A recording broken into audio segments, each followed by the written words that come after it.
Alhamdulillahi rabbil alamin arrahmanir rahim maliki yaumiddin iyyaka na'budu wa iyyaka nasta'in ihdinas siratal mustaqim siratal ladzina an'amta 'alaihim ghairil maghdubi 'alaihim waladdallin subhanallahi dalam ya wa sallim awliya wa syahid wa sallim wa qul ta'ala ila ma ya'lamu wa sallim bi nawmin wa malaikatil muqarrabin khususan min asyafatil ilahiyah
Bismillahirrahmanirrahim. Innal hamdalillah nahmaduhu wa nasta'inuhu wa nastaghfiruh wa na'udzu billahi min shururi anfusina wa min sayyiati a'malina may yahdihillahu fala mudilla lahu wa may yudlil fala hadiya lahu asyhadu an la ilaha illallah wa asyhadu anna Muhammadan 'abduhu wa rasuluh la nabiyya ba'dahu. Allahumma salli wa sallim ala sayyidina Muhammad wa ala ali sayyidina Muhammad amma ba'd. Faqala ta'ala fil Qur'anil 'azim a'udzu billahi minasy syaithanir rajim bismillahirrahmanirrahim wa idza adana rabbukum la in syakartum la azidannakum wa la in kafartum inna 'adzabi lasyadid. Shadaqallahul 'azim wa shadaqa rasulun nabiyil karim wa nahnu 'ala dzalika minasyahidin wa syakirin walhamdulillahi rabbil alamin. Kula hormati para ulama, para ustaz, para ustazah, para bapak, para ibu yang dimuliakan Allah Subhanahu wa taala, wabil khusus ketua TKM Masjid Nurul Curug beserta jajarannya yang kami hormati, dan tidak ketinggalan pula anak-anak kita. Mudah-mudahan anak-anak kita yang hadir pada malam hari ini dijadikan oleh Allah menjadi calon-calon anak-anak yang soleh dan solehah. Amin amin ya rabbal alamin.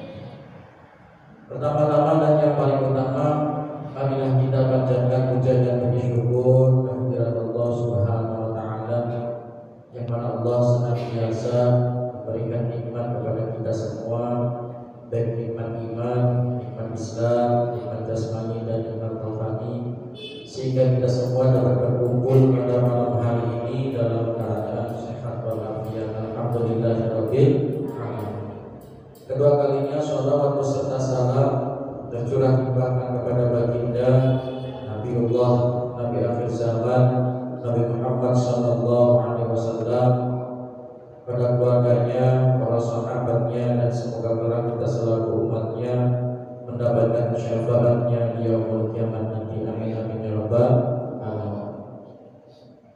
Bapak-bapak, ibu-ibu jamaah Masjid An-Nur Jorok yang dimuliakan Allah Subhanahu wa taala, alhamdulillah wa syukurillah kita dapat berkumpul kembali di kegiatan rutinitas malam Ahad, yakni pengajian yang diselenggarakan oleh Masjid An-Nur Jorok. Dan pada malam hari ini izinkan saya untuk sama-sama belajar mengenai beberapa makalah atau beberapa pendapat dari Rasulullah SAW yang termaktub atau yang terdapat dalam salah satu karya atau salah satu kitab, yakni tentang kitab Masyhurul Ibad. Tentunya kitab ini adalah kitab yang sangat populer khususnya di kalangan kita atau di masyarakat kita. Kalau kitab sebelumnya yakni tentang Wasiatul Mustafa, alhamdulillah sudah selesai di pertemuan sebelumnya. Dan kita lanjut, yakni di dalam kitab ini ada beberapa bab atau kurang lebih ada 10 bab. Nah, di bab yang pertama ini adalah mengenai tentang beberapa atau ada beberapa hal yang berkaitan dengan nasihat yang sangat berharga. Tentunya kita pahami bahwa Masyhurul Ibad ini adalah nasihat untuk para hamba. Yakni nasihat-nasihat untuk para hamba. Tujuannya adalah untuk menjadikan kita atau minimalnya ada nasihat yang berharga bagi kita yang diajarkan oleh Rasulullah dan para sahabat-sahabatnya, yakni sahabat Rasulullah SAW. Di dalam bab ini dijelaskan yang pertama ada tentang nasihat-nasihat yang berharga. Ada beberapa makalah atau beberapa pendapat, baik merupakan hadis Rasulullah atau pendapat dari para sahabat. Yang pertama dijelaskan dalam kitab ini adalah khoslatani la syai'a afdalu minhuma al-imanu billahi wan naf'u lil muslimin. Dua perkara, khoslatani la syai'a, dua perkara yang tidak dapat diungguli, la syai'a afdalu minhuma, dua perkara yang tidak dapat diungguli. Apa? Al-imanu billah, yakni tentang iman kepada Allah Subhanahu wa ta'ala. Wa naf'u lil muslimin, dan pemberian manfaat bagi sesama muslim. Ada dua hal yang sangat berharga. Ada dua hal yang tidak bisa diungguli oleh apapun. Yakni yang pertama adalah tentang al-imanu billah, yakni tentang iman kita kepada Gusti Allah. Tentunya kita sudah paham, tentunya kita sudah mengerti bahwasanya secara bahasa iman itu adalah percaya. Percaya tentang apa? Tentang yakni percaya kepada Allah, percaya kepada malaikat Allah, kepada kitab-kitab Allah, kepada Rasulullah, kepada hari kiamat, dan juga kepada ketentuan atau qada dan qadarnya Allah. Atau kita sering mendengarnya tentang rukun iman. Nah, selain daripada itu, kita juga harus mengetahui bahwa iman di sini adalah diyakini dalam hati, diucapkan dalam lisan, dan dilakukan dengan anggota badan. Kalau kita ditanya sama orang, apakah kalian iman? Tentunya kita harus yakin, seyakin-yakinnya bahwa diri kita adalah iman, sambil diucapkan, ya saya beriman. Nah, ketika ditanya tentang permasalahan apakah kalian iman, apakah kamu iman, ya saya iman. Berarti secara tidak langsung hati sudah yakin, kemudian diucapkan pun sangat yakin bahwa kita iman. Nah, selain daripada itu tentunya harus dibuktikan dengan apa? Dengan melakukan hal-hal yang diperintahkan oleh Allah dan ajaran-ajaran Rasulullah SAW. Makanya sekali lagi selain diyakini dalam hati, diucapkan dengan lisan, dan juga dilakukan dengan anggota. Kata Allah kita harus sholat, ya kita sholat tanpa diperintah, berarti itu iman. Kata Allah kita harus puasa, ya kita puasa, berarti itu iman. Artinya kita mempercayai adanya Gusti. Kata Allah kita jangan melakukan hal-hal yang dilarang oleh agama, kita jalankan. Kata Allah kita harus bisa ambil dan lain sebagainya, itu berarti kita menjalankan semua syariat-syariat yang Gusti Allah. Makanya dalam hal ini dijelaskan khoslatani la syai'a afdalu minhuma. Dua perkara yang tidak dapat diungguli, yakni al-imanu billah, yakni iman kepada Gusti Allah. Tidak ada yang bisa mengungguli. Kalau kita hormat pada sesama manusia, ya, saking takutnya karena pangkatnya mungkin, saking segannya karena pangkatnya, karena derajatnya, tapi tentu kita jangan sampai lupa bahwa ada yang jauh lebih kita harus segani, ada yang jauh lebih kita harus hormati, harus taati, yakni kepada Gusti Allah. Karena tidak ada yang bisa mengungguli selain Gusti Allah. Yang kemudian yang kedua, wanafu lil muslimina, yakni pemberian manfaat bagi sesama muslim. Maksud pemberian manfaat di sini adalah dalam bentuk perkataan atau nasihat, kemudian bantuan tenaga, bantuan pikiran, harta, ataupun hal-hal yang lain. Makanya ketika kita bisa membantu kepada orang lain, berarti hal yang seperti itu sudah termasuk tidak dapat bisa diungguli. Kita ikhlas bantu tetangga, kita ikhlas bantu saudara, kita ikhlas bantu sesama manusia. Dengan cara yang seperti itu berarti kita tidak bisa diungguli dengan apapun, karena adalah yang dilakukan oleh kita adalah karena ikhlasnya, karena tulusnya kita membantu orang lain. Kalau kita membantu orang lain, ya bukan hanya sekedar dengan membantu materi saja, membantu pikiran, membantu dengan tenaga. Ada tetangga kita yang butuh bantuan kita bantu, yaitu berarti termasuk dalam kategori wanafu lil muslimin, yakni pemberian manfaat kepada sesama muslim. Karena hakikatnya yang namanya manusia ini tidak bisa hidup dalam keadaan sendirian, butuh bantuannya wong siji. Makanya laporan manusia itu butuh bantuannya wong siji, berarti selagi kita mampu ana wong sing jaluk bantuannya kita, yo kudu kita bantu. Kan otomatis kalau kita sudah membantu orang lain, kita sudah meringankan beban orang lain, maka insyaallah Allah juga akan ikut membantu. Karena Rasulullah SAW beliau bersabda, tentunya ini sering kita dengar, Allahu fi aunil abdu ma damal abdu fi aunil abdu.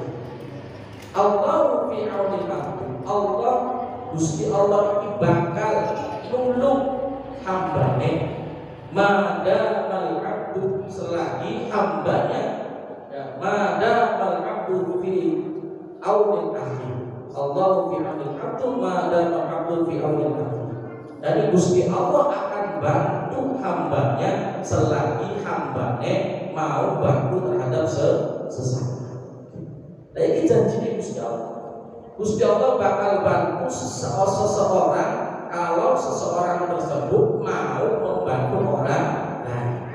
Nah ini. Makanya ketika kita sudah membantu orang lain, berarti derajat kita tidak dapat bisa diungguli. Karena apa? Karena saking pedulinya kita terhadap orang lain. Makanya banyak di luar sana orang-orang yang ikhlas, orang-orang yang tulus bantu terhadap sesama. Banyak di luar sana yang ringan tangan, banyak di luar sana yang suka memberi, suka membantu orang lain. Mudah-mudahan kita juga termasuk dalam kategori orang-orang yang suka membantu terhadap orang lain. Artinya tidak ada dalam diri kita rasa tidak peduli terhadap orang lain. Karena kata Nabi, khoslatani la syai'a afdalu minhuma al-imanu billah wa naf'u lil muslimin.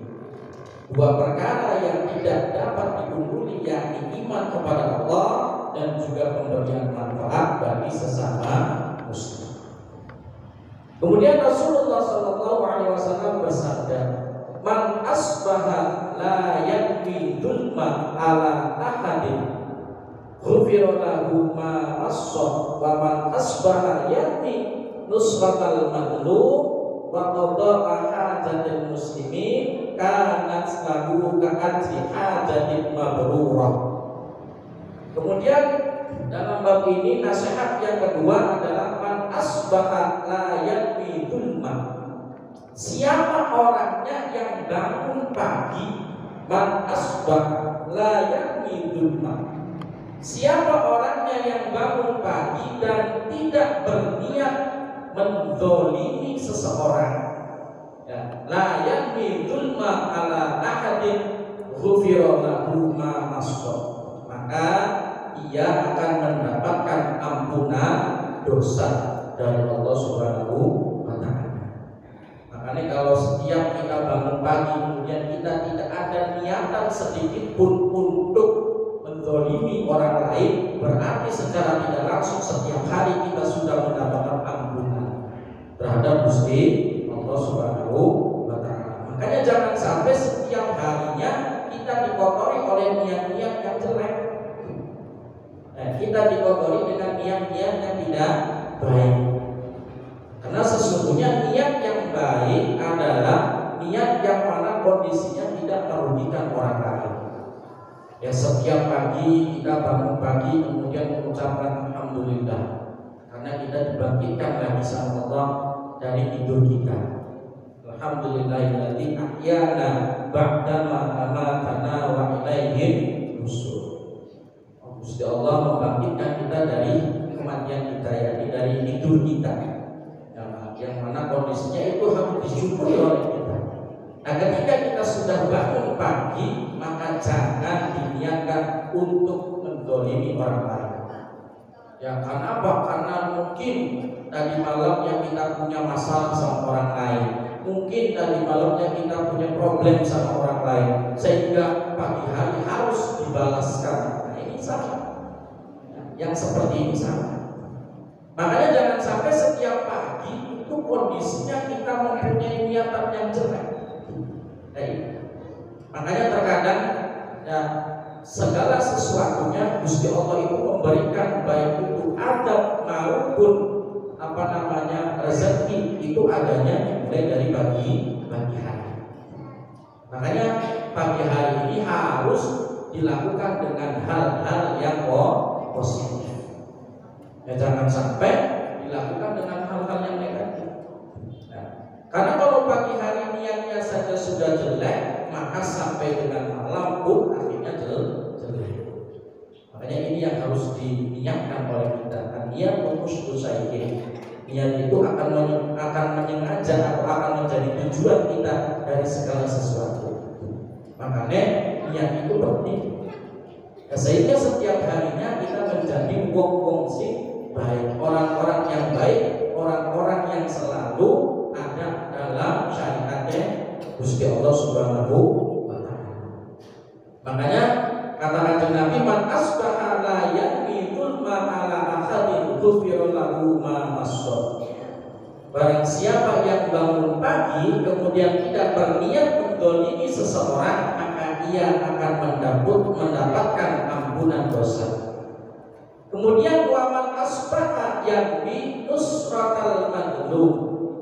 Dan barang siapa bangun pagi kemudian niat menolong orang yang dizalimi, wa qada'a hajatil muslim, atau niat untuk mengabulkan hajat kebutuhan orang lain, kebutuhan sesama muslim kanat lahu ka'ajri hajatin mabrurah, maka ia memperoleh pahala seperti pahalanya satu haji yang mabrur.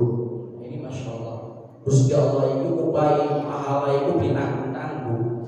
Gusti Allah itu memberikan pahala kepada kita gak pelit, gak tanggung-tanggung.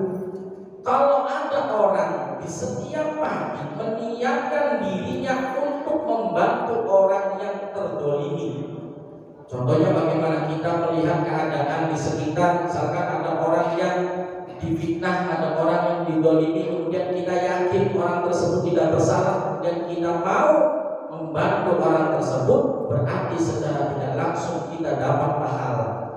Pahalanya apa? Berupa pahalanya wong haji mabrur. Atau kata Nabi wa qada'a hajatil muslim, kita memberikan atau kita niat untuk membantu hajatnya sesama muslim. Contoh, tetangga kita lagi punya hajat, tetangga kita anak pengen gawe, entah itu khitanan, entah itu nikahan, entah itu apapun saja yang berkaitan dengan kebutuhan tetangga kita. Kemudian kita ikut bantu nimbrung, walaupun bantunya tidak dengan uang, dengan tenaga, dengan pikiran, bantu masang kia, bantu melakukan kia, yang mengerjakan ini, walaupun bukan dengan uang. Ya, bantu orang lain itu jangan sampai diukurnya semua harus pakai uang, kan? Kita bisa membantu selain dengan memakai uang, yakni tenaga, pikiran dan lain-lain. Nah, kalau kita sudah ada niatan untuk membantu kebutuhan hajat orang lain, maka insya Allah katakan Nabi kanat lahu ka'ajri hajatin mabrurah, berarti orang tersebut akan memperoleh pahala seperti pahalanya orang yang haji mabrur. Nah, ini Masya Allah, walaupun kita tidak pernah merasakan atau bahkan belum merasakan bisa melaksanakan haji, mudah-mudahan kita semua dipanggil oleh Allah untuk diberangkatkan haji. Allahumma. Walaupun belum atau bahkan ingin tapi belum dipanggil oleh Allah, tapi kita ada yang pahalanya sama seperti pahala orang yang haji mabrur, itu tadi, yakni menolong orang yang terdolimi dan juga membantu kebutuhan hajat orang lain. Baik. Makanya hal yang seperti ini adalah gampang-gampang susah. Ya. Kenapa? Karena biasanya pengusaha itu angel bakal kongkon nolong sedulure, angel bakal kongkon nolong badure, angel bakal kongkon nolong liyane. Baik.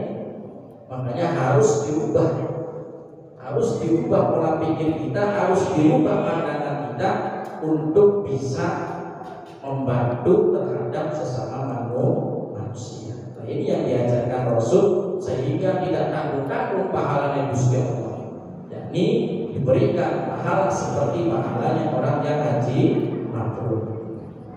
Bapak-bapak, ibu-ibu, jamaah Masjid An-Nur yang dimuliakan Allah Subhanahu wa taala.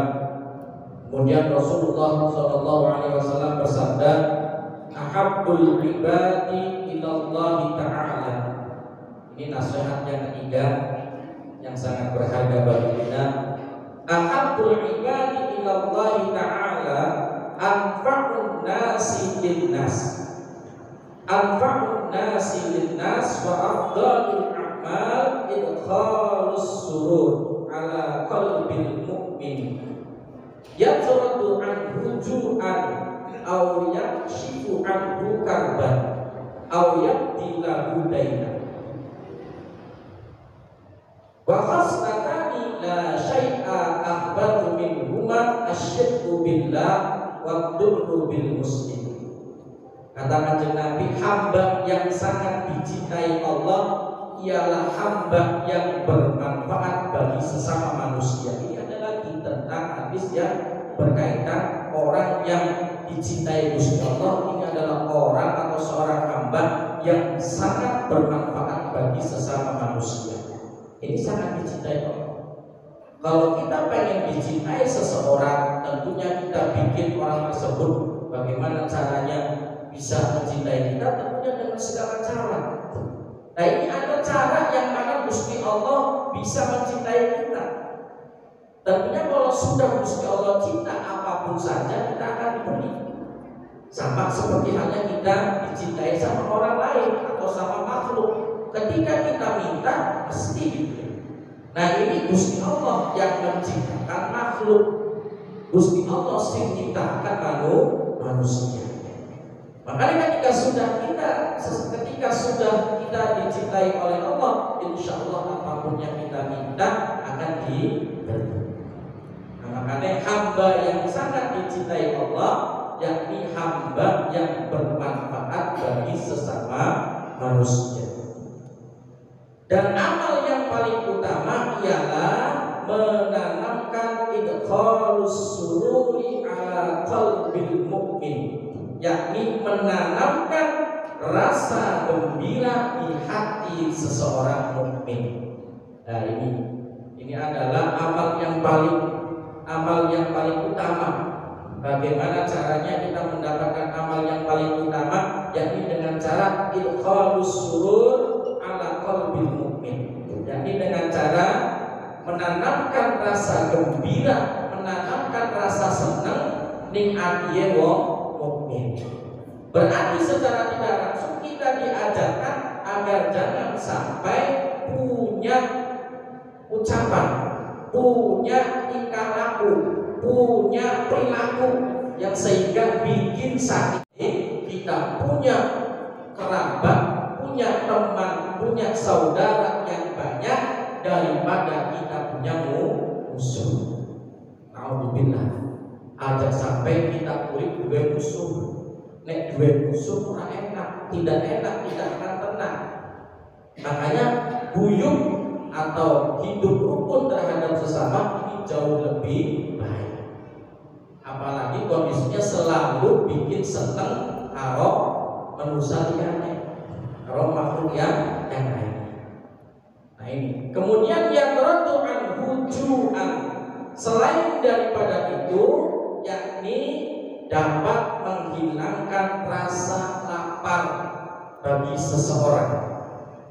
Ya, jadi lamun anak wong sing kempong atau orang yang sedang lapar, kemudian kita berikan, nah itu berarti amal yang utama. Selain bikin bahagia hati seorang mukmin, yang kedua adalah bagaimana menghilangkan rasa lapar terhadap seseorang. Misalkan kita punya makanan masih bagus atau masih baik, masih layak, kemudian daripada dibuang mubazir, ada orang di pinggir jalan, ada orang yang sangat membutuhkan, ya dikasih saja.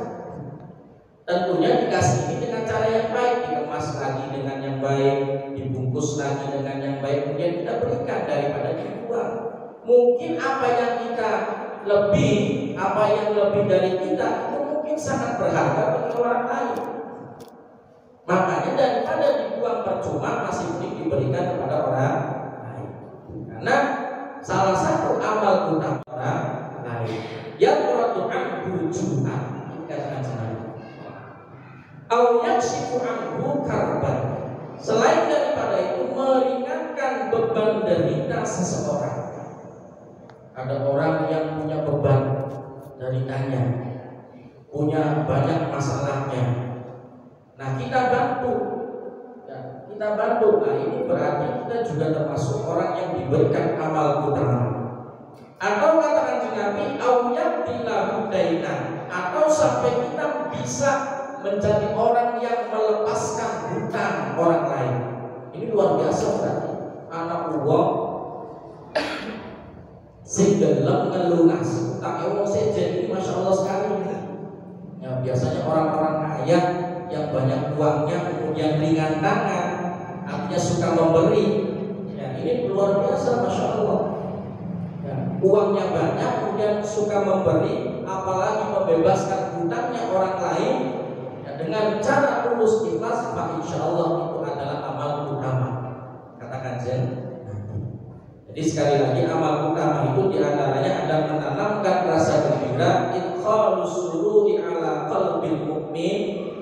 Kemudian yang kedua adalah yatradu anhu ju'an, yakni dapat menghilangkan rasa lapar bagi seseorang.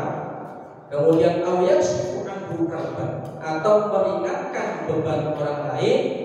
Au yaqdilahu dainan, dan juga bisa membebaskan hutangnya manusia atau hutang daripada sesama. Nah, ini yang sulit mungkin.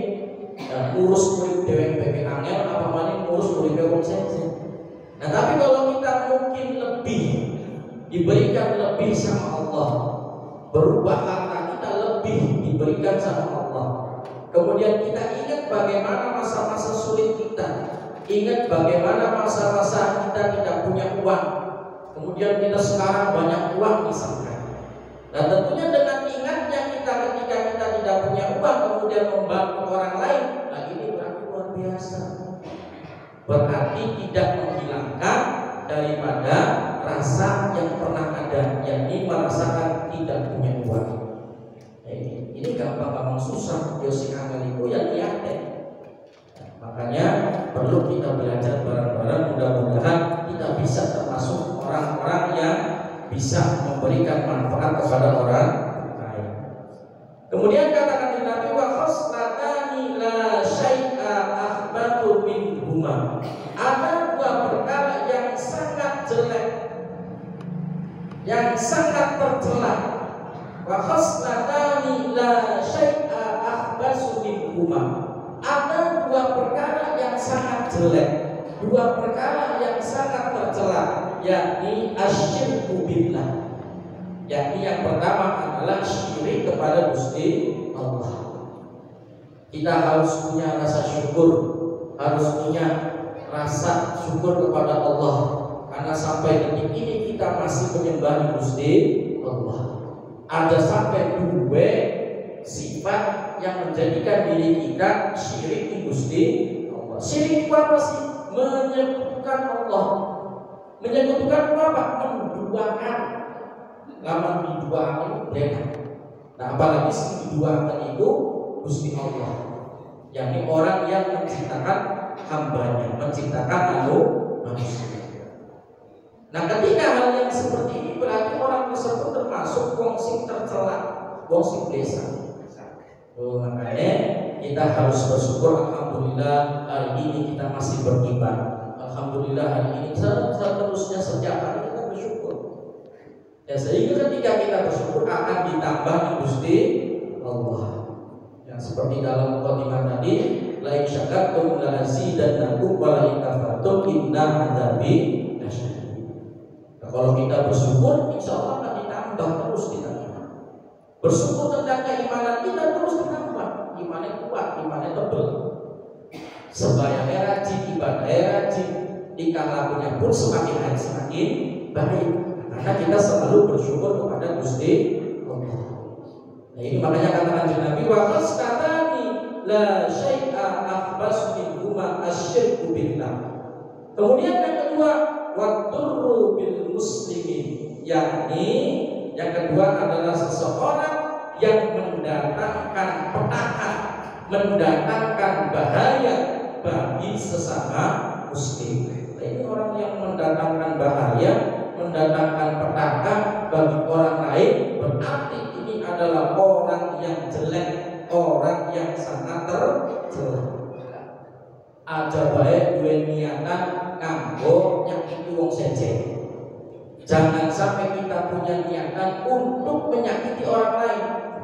Ketika kita punya niatan untuk menyakiti orang lain, berarti secara tidak langsung kita sudah termasuk dari dua hal tadi, yakni orang yang syirik kepada Gusti Allah dan juga orang yang mempunyai atau mendatangkan bahaya, mendatangkan petaka bagi orang lain. Nah, ini maksudnya bagaimana? Mendatangkan petaka ini maksudnya bagaimana? Baik yang berkaitan dengan perkataan, baik yang berkaitan dengan perbuatan, harta benda ataupun jabatan. Contoh misalkan dalam jabatan, misalnya kita punya anak buah banyak, kita punya bawahan banyak. mentang-mentang kita punya kekuasaan, kita menyuruh orang, ya, menyakiti orang dengan sewenang-wenang, dan kita menyuruh orang dengan sewenang-wenang. Nah, ini berarti mendatangkan malapetaka bagi orang lain, ini tidak baik. Makanya hal yang seperti ini jangan sampai kita menjadi orang-orang yang seperti itu. Kemudian kita punya harta, ya, dengan menyakiti orang lain dengan cara bagaimana menyombongkan diri kita, ya, menyombongkan diri kita, membanding-bandingkan terhadap orang lain, ya, ini kurang baik. Makanya dua hal tadi harus bisa kita pahami. Kemudian yang keempat, Rasulullah SAW bersabda, "Alaikum bimujalasatil ulama wastima'i kalamil hukama fa innallaha ta'ala yuhyil qalbal mayyita binuril hikmah kama yuhyil arda mayyitata bima'il madha." Nah, kata Kanjeng Nabi Muhammad SAW, "Alaikum bimujalasatil ulama." Hendaklah kita ikut duduk atau bareng-bareng duduk dengan para ulama. Karena yang namanya ulama ini warasatul anbiya. Al ulama'u warasatul anbiya. Yakni ulama ini adalah pewaris dari para nabi. Lah, kita Kanjeng Nabi yang sampun wafat, Kanjeng Nabinya sudah tidak ada, bahkan sudah jauh sekali meninggalkan kita. Kurang lebih sudah 15 abad yang lalu meninggalkan kita. Kalau kita perhatikan atau kalau kita lihat sekarang hijriahnya itu sudah 1445 hijriah. 1445 hijriah. Nah, Kanjeng Nabi kurang lebih wafat itu ya tahun 11 hijriah kalau nggak salah. Berarti kondisinya 11 hijriah kesini sudah jauh sekali. Sudah sangat jauh sekali. Makanya Kanjeng Nabinya sudah tidak ada, sahabat-sahabatnya sudah tidak ada, tabi'in-tabi'innya sudah tidak ada, bahkan tabi'in-tabi'innya sudah tidak ada. Yuk kita percaya ini sama, percaya ini ulama. Kecuali kalau ulamanya mengajarkan yang tidak baik, maka kita tentunya harus berpikir tidak perlu mengikuti. Makanya kata Nabi, "Alaikum bimujalasatil ulama." Hendaklah kamu duduk dengan ulama, wastima'i kalami, dan meresapi, mendengarkan pembicaraan mereka. Ya, tentunya mendengarkan pembicaraan yang sangat baik, mendengarkan pembicaraan yang sangat bijaksana, yang sangat bermanfaat, yang sangat bermutu. Wastima'i kalamil hukama fa innallaha ta'ala yuhyil qalbal mayyit. Yakni karena sesungguhnya Allah Subhanahu wa taala menghidupkan hati yang keras dengan cahaya nikmat yang Allah berikan. Makanya ketika kita mendengar makolahnya ulama, mendengar nasihat-nasihatnya ulama, berarti secara tidak langsung kita sedang diberikan cahaya, sedang diberikan penerangan, sedang diberikan pengobat daripada hati kita. Mungkin hati kita itu keras, mungkin hati kita itu butuh nasihat. Makanya dengan cara nasihatnya para ulama ini menjadikan kita bisa menjadi orang yang baik.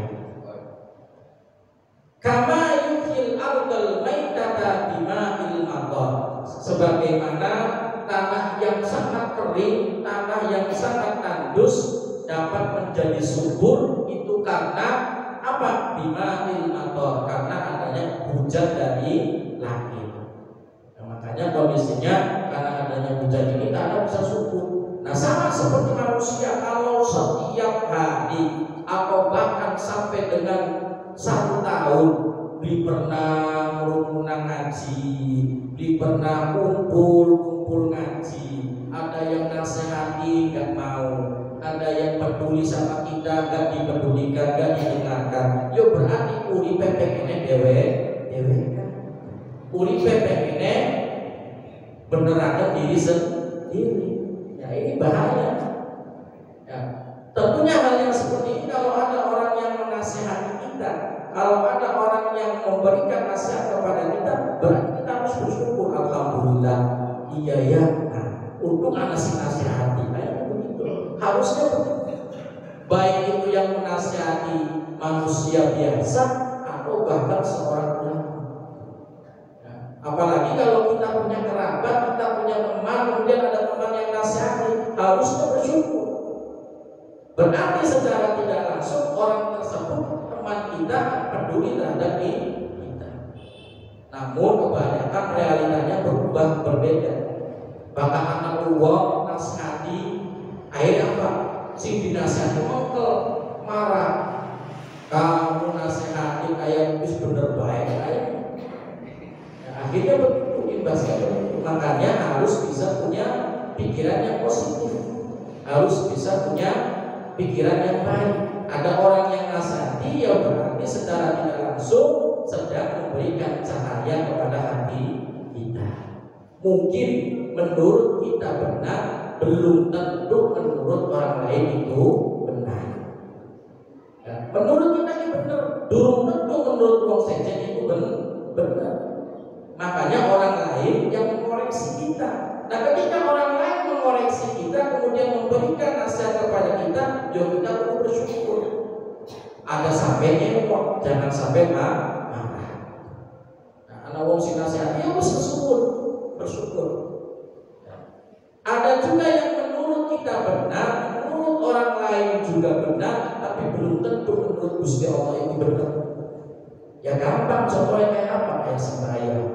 Menurut kita benar, sholat isya pada rakaat. Menurut wong sejen ya benar, sholat isya pada berapa rakaat. Ya, dari mulai takbir sampai dengan salam benar. Menurut kita benar, menurut orang lain benar, tapi belum tentu sholatnya kita itu benar di mana Gusti Allah. Makanya harus kita belajar. Makanya sekali lagi, ya, ketika ada orang yang memberikan nasihat, baik itu sesama manusia maupun ya, para ulama, syukur-syukur kita sering kumpul ke para ulama sehingga hati kita menjadi baik, hati kita menjadi terang. Kenapa? Karena ada cahaya yang masuk pada diri kita, karena ada ilmu yang masuk pada diri kita. Jangan sampai membiarkan diri kita tanpa nasihat. Kayak di Singapura, bahkan ada wong sing digelem kurung nasihat, digelem ada wong sing komentari, ya berarti harus dipertanyakan. Ya. Ada wong digelem diomongi, digelem dinasihati, berarti harus dipertanyakan. Berarti kita sifat kita berarti sifat yang masih dalam kategori sifatnya keras. Makanya harus diubah. Bapak-bapak, ibu-ibu yang dimuliakan Allah Subhanahu wa taala. Kemudian dalam kitab ini dijelaskan nasihat yang berharga yang kelima. Dalam riwayat At-Tabari dari Abi Hanifah dijelaskan, jalisul kubara wasailul ulama'a wa khalidul hukama. Di dalam riwayat At-Tabari dari Abu Hanifah dijelaskan, jalisul kubara, dekatilah orang-orang yang besar, wasailul ulama, dan bertanyalah kepada orang-orang yang pandai, wa khalidul hukama, serta bergaulah dengan orang-orang yang bijaksana. Jadi kita itu kudu ngerti wong-wong sing gede, kudu nakon wong sing luwih ngerti, dan juga kudu baturan atau bergaul terhadap orang-orang yang ahli hukum, wong sing ngerti. Nah, bagaimana kriteria ulama? Kriteria ulama ini adalah yang pertama, ulama itu tentunya ngerti segala hukum, ngerti segala bidang. Anak wong sing dijuluki kiai oleh masyarakat berarti orang tersebut orang yang ahli hukum. Beda sama wong sing ngaku ulama. Ya, pengen dianggap kiai, pengen dianggap ustaz, tapi ngaku dewek kayak gitu. Ya, harusnya orang lain yang menilai. Karena jadi ulama itu berat. Berat apa? Kriterianya kudu ngerti hukum. kudu ngerti hukum, ngerti agama. Nah, kemudian ulama ini juga yang harus dimiliki adalah ulama itu mempunyai sifat yang arif, sifat yang bijaksana. Ya, berkaitan dengan dirinya itu harus punya sifat yang bijaksana. Ya, punya sifat yang baik terhadap orang lain, jiwanya bersih dan juga hidupnya selalu terarah sesuai dengan syariat Rasulullah dan juga perintah yang Nabi Muhammad SAW. Kalau sudah punya dua hal tadi, ngerti hukum dan juga hidupnya selalu bijaksana atau hidupnya selalu arif terhadap orang lain, peduli terhadap orang lain, berarti itu adalah ulama. Makanya hal yang seperti ini yang harus kita paham.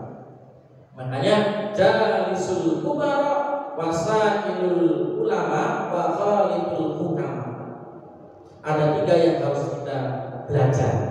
Yang pertama adalah jalisul kubara, yakni apa? Dekatilah orang-orang yang besar.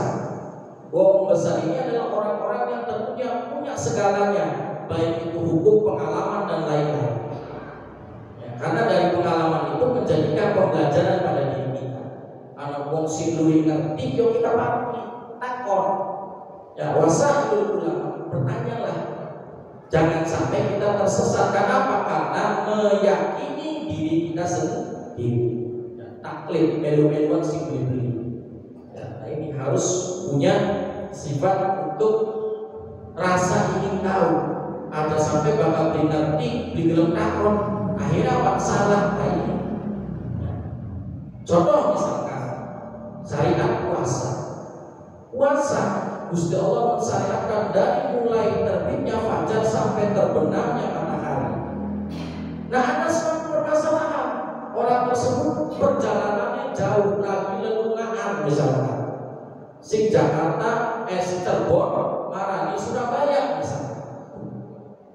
Nah, dalam istilah atau syariat fikih, orang yang berkaitan dengan musafir atau bepergian jauh itu boleh untuk tidak berpuasa, tapi wajib mengganti di hari yang lain. Lainnya adalah ilmu. Nah, kemudian orang tersebut ya, memutuskan untuk memaksakan puasanya, padahal dibuat ya, memaksakan puasanya, ya itu juga orang baik. Makanya perlu takon. Takonnya ini siapa? Di wong sing luwih ngerti. Olivia isu iki pengen lunang Surabaya, pas dinaya dina puasa. Kayak dibuat puasain. Apalagi kondisinya saya sedang kurang enak badan misalnya. Dan dipaksakan model seperti itu juga kurang baik. Makanya hal yang kita tidak tahu, hal yang kita kurang ngerti, yuk kita takon. Kita bertanya. Makanya ada istilah malu bertanya sesat di jalan, itu bukan hanya istilah yang biasa-biasa saja. Itu istilah yang luar biasa. Mungkin kita dari kecil sudah mendengar malu bertanya sesat di jalan, itu benar. Itu sesuatu yang benar. Apalagi berkaitan dengan hukum. Nah, bakal peringati yona. Makanya dalam riwayat Al-Bukhari dijelaskan wasailul ulama. Kemudian wakhalidul hukama, yakni selain kita bertanya juga bergaul terhadap orang-orang yang bijaksana. Bapak-bapak, ibu-ibu yang dimuliakan Allah Subhanahu wa taala, Rasulullah sallallahu alaihi wasallam bersabda di nasihat yang ke-6 dalam bab yang awal, sayati zamanun ala ummati. Ini kata-kata Nabi. Sayati zamanun ala ummati yadirruna minal ulama wal fuqaha fayabtalihimullahu bisalasati balayatin aulaha yarfa'ullahul barakata min kasbihim wasaniya yusallitullahu ta'ala alaihim sultanan zaliman wasalisu yakhrujuna minad dunya bighairi iman. Ini makalah Kanjeng Nabi atau ucapan Rasulullah yang sangat berharga buat kita adalah yang ke-6, sayati zaman bakal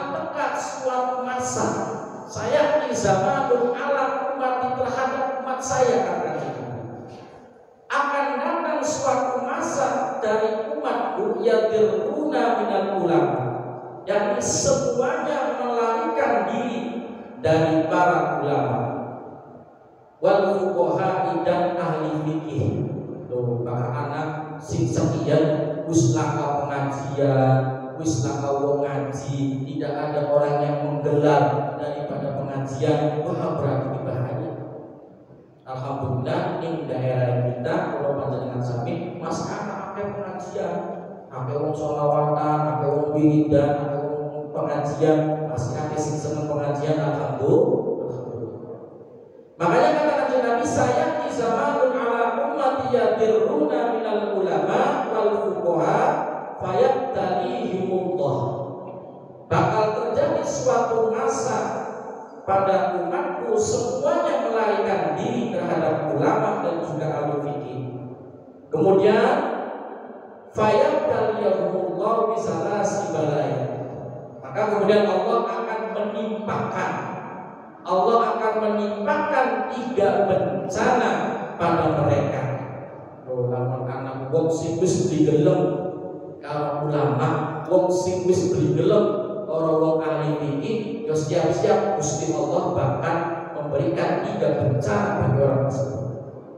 Nah, 3 bencananya apa? Yang pertama adalah aulaha yarfa'ullahu barakata min kasbihim. Yang pertama akan dihilangkan keberkahan hasil usahanya, hasil jerih payahnya, hasil pencariannya. Nah, wis dibarokah aktivitasnya, kemudian sehari-harinya atau penghasilannya, usahanya itu sudah tidak barokah. Nah, tandanya barokah gimana sih? Tandanya barokah itu pencarian atau hasil yang ada pada diri kita itu bisa bermanfaat buat kita, buat sekitar, itu barokah. Lamun aja kita dua usaha tapi belum bisa manfaat, tidak ada dampak dari kita, rugi terus, usaha yang aku untungnya, usaha yang digawe senang, ya itu berarti barokah. Nah, kata kanjeng Nabi yang pertama adalah yarfa'ullahu barakatu min kasbihim, hilangnya keberkahan dari hasil usahanya, dari hasil mata pencariannya. Karena gara-gara apa? Gara-gara umat kanjeng Nabi wis digelem karo ulama. Kemudian yang kedua, yusallitullahu ta'ala alaihim sultanan dzaliman. Yang kedua adalah dikuasai oleh penguasa yang zalim. Penguasa ini tentunya bukan hanya presiden saja. Di bawah presiden ada gubernur, di bawah gubernur kemudian ada wali kota atau bupati, di bawah bupati wali kota kemudian ada camat misalkan, ada camat, ada RT, ada RW dan lain-lain. Nah, tentunya kalau kita ya mempunyai orang-orang yang zalim, mempunyai dikuasai sama pemimpin yang zalim, berarti kondisinya ada yang salah pada diri kita. Kenapa? Karena harus dibilang orang ulama.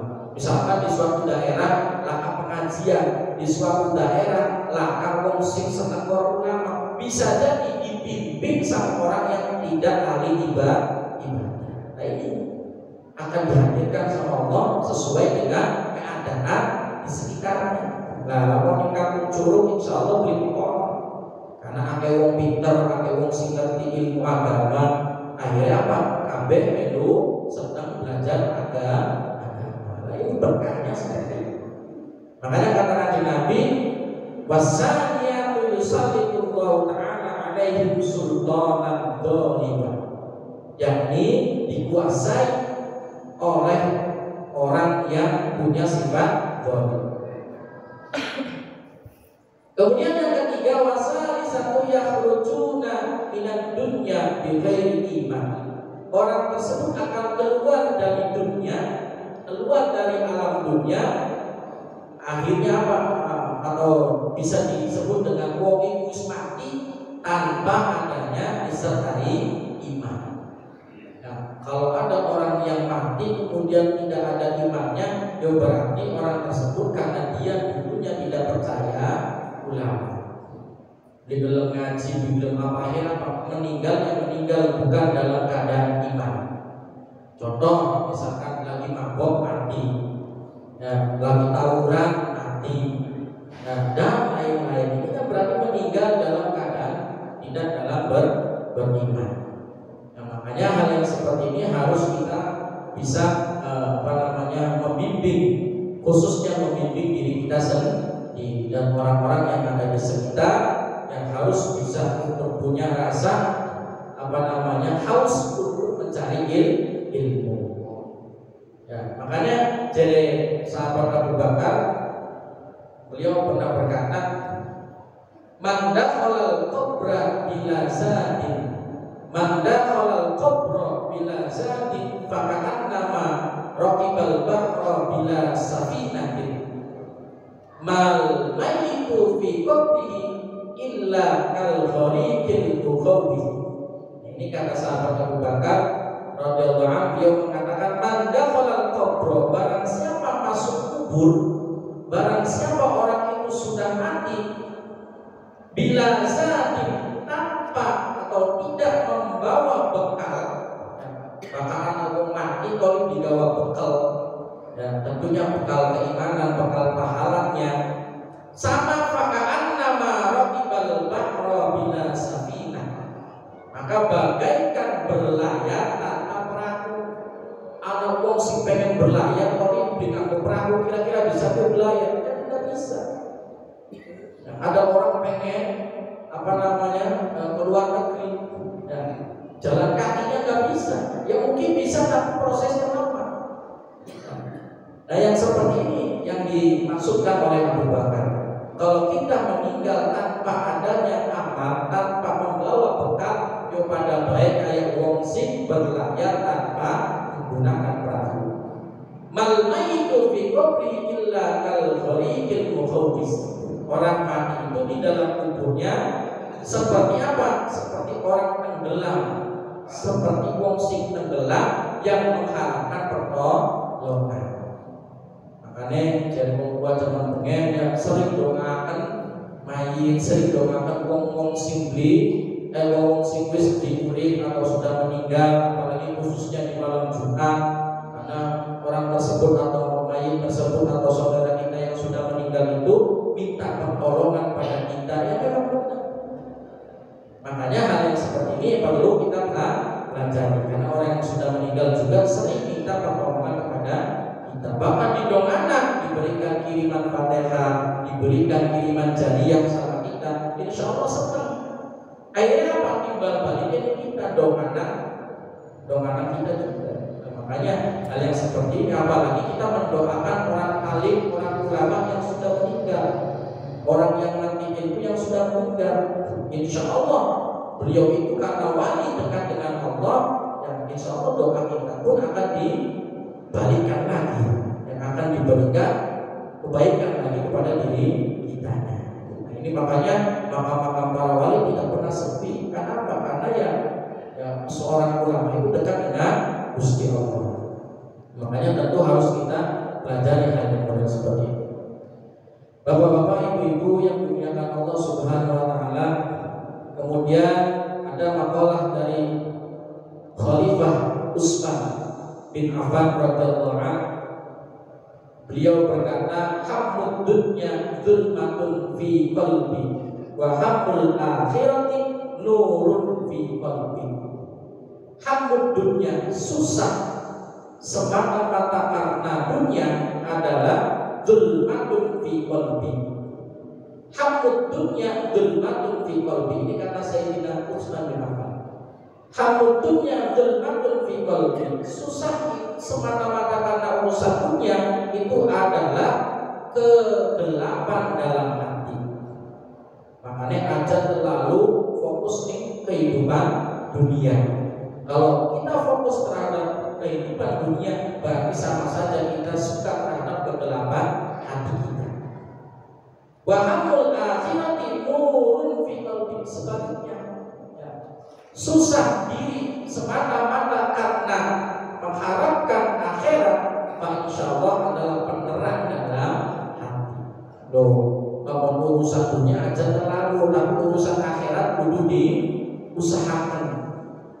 sepira kanduke wayang wong sembayang sepira pegele wayang wong sembayang ya sembayang. Nah itu berarti kita mencari kehidupan akhirat. Nah ini yang baik, mencari penerang dalam hati. Nah ini yang harus kita pelajari bersama. Makanya hal yang seperti ini mudah-mudahan kita terus untuk bisa berbuat baik khususnya kepada diri kita dan umumnya kepada orang lain. Kemudian Khalifah Ali radhiyallahu anhu berkata, "Man kana fi talabil ilmi kanatil jannah fi talabihi, wa man kana fi talabil ma'siyah kanatin naru fi talabihi." Kata Sayyidina Ali radhiyallahu anhu, beliau mengatakan, "Man kana fi talabil ilmi kanatil jannah fi talabihi." Barang siapa yang menuntut ilmu sama halnya ia mencari surga. Sapa wong sedang mencari menuntut ilmu berarti pada baik orang itu sedang mencari surga. Lah kayak kita sekarang ini, ya, kita sama-sama mengkaji ilmunya Gusti Allah. Berarti secara tidak langsung kita sedang mencari surga. Bahkan kita sering mendengar para ulama mengatakan langkah kita yang ditujukan untuk kebaikan, apalagi langkah kita yang ditujukan untuk ke masjid, itu bakal diberikan pahala yang luar biasa. Nah ini berarti ya, sesuai dengan apa yang diajarkan oleh Rasul dan para sahabatnya. Sapa wong sing golani ilmu maka pada baik kayak orang tersebut mencari surga. Wa man kana fi talabil ma'siyah kanatin naru fi talabihi. Begitupun sebaliknya, barang siapa yang mencari maksiat maka sama halnya dia mencari neraka.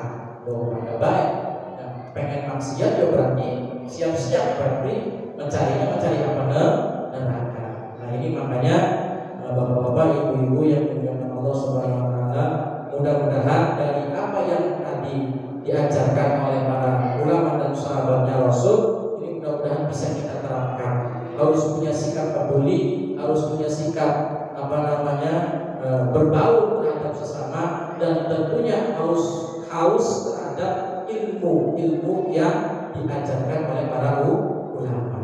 Ya, jangan sampai kita lelah, jangan sampai kita bosan untuk mencari ilmunya Gusti Allah. Insyaallah yang makalah ini kita lanjutkan di pertemuan selanjutnya. Wallahu a'lam bishawab. A'udzubillahi minasyaitonir rajim. Bismillahirrahmanirrahim. Allahumma shalli ala sayyidina wa habibina wa syafiina wa karimina wa rabbina wa ala Muhammad. Wassallallahu alaihi wa sallam ala sayyidina Rasulillah ajma'in. Alhamdulillahi rabbil alamin. Hamdan syakirin, hamdan hamdan ya'afina wa yu'afi masidan ya rabbal alamin. Hamdan jalali wa zikra alim sultanik. Allahumma shalli ala sayyidina Muhammad sallallahu alaihi wa biha min jannawat wal afat wa taqdidana biha min jannahajat wa tubayyana biha min jannah sayyid wa taqfana biha sallallahu min jannah khairan min hayati wa batalwan. Allahumma inna nas'aluka salamatan fid din wa afiyatan fil jasad wa ziyadatan fil ilmi wa barakatan fil rizqi wa tawbatan wa rahmatan indal maut wa firatan ba'dal maut. Allahumma a'in 'alaina bi sakratil maut wa najatan min nar wa 'afina bi zab. Allahumma al-haqqa wa tatabana al-batil wa tatabana Rabbana nuzigh qulubana ba'da idh hadaytana wa hab lana min ladunka rahmatan innaka antal wahhab. Allahumma ighfir lana dhunubana wa liwalidayna warhamhuma kama rabbayana shighara. Allahumma yassir lana umurana wa dinina wal akhirah. Allahumma nawwir qulubana bi nuri hidayatika kama nawwarta al-ardha bi syarika wa nawwala rahmatika ya rahman. Allahumma arzuqna fahman nabiyyin wa khidal mursalin wa ilhaman malaikatil muqarrabin bi rahmatika ya rahman. Allahumma fa'alna futuhan al-ilm, Allahumma fa'alna futuhan al-ilm, Allahumma fa'alna futuhan al-ilm, Allahumma fa'alna wa-taqdir, Allahumma fa'alna wa-ni'mah, Allahumma fa'alna wa-rahmah, Allahumma fa'alna wa-salamah, Allahumma fa'alna wa-sifah, Allahumma fa'alna wa-quwwah, Allahumma fa'alna wa-sa'adah, Allahumma fa'alna wa-istiqamah, Allahumma fa'alna wa-barakah, Allahumma fa'alna wa-jannah bi rahmatika ya arhamar rahimin. Allahumma ij'alna wa auladana wa dhurriyatana wa talamidana wa 'alana min ahli al-ilmi wa 'alil khair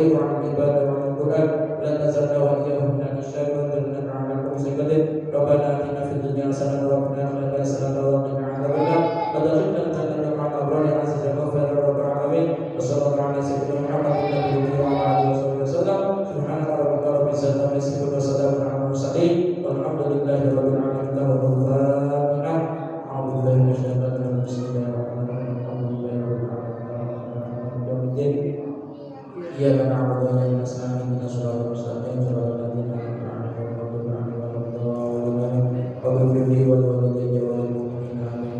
Itu saja yang dapat saya sampaikan. Bila mana ada kesalahan ini semata-mata murni karena kebodohan saya, dan bila mana ada kebenaran ini semata-mata dari Allah Subhanahu wa taala. Ihdinas siratal mustaqim. Subhanakallahumma